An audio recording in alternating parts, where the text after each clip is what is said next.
Ladies and gentlemen, I'd planned to speak to you tonight to report on the State of the Union. But the events of earlier today have led me to change those plans. Today is a day for mourning and remembering.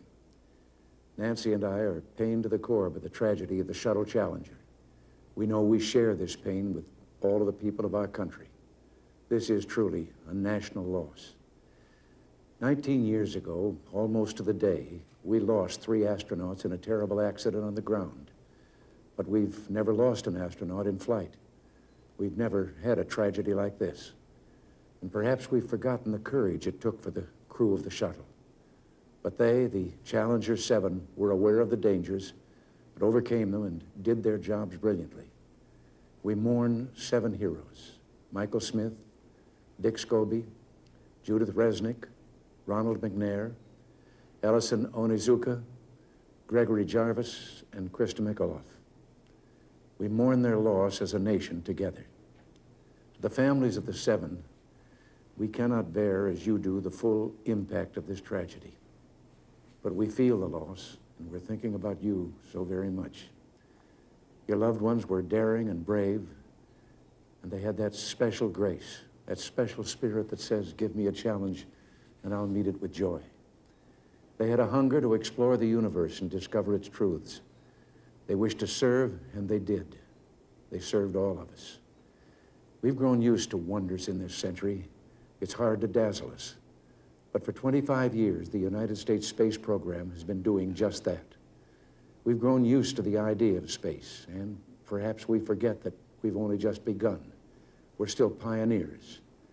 They, the members of the Challenger crew, were pioneers. And I want to say something to the school children of America who were watching the live coverage of the shuttle's takeoff. I know it's hard to understand, but sometimes painful things like this happen. It's all part of the process of exploration and discovery. It's all part of taking a chance and expanding man's horizons. The future doesn't belong to the faint-hearted. It belongs to the brave. The Challenger crew was pulling us into the future, and we'll continue to follow them.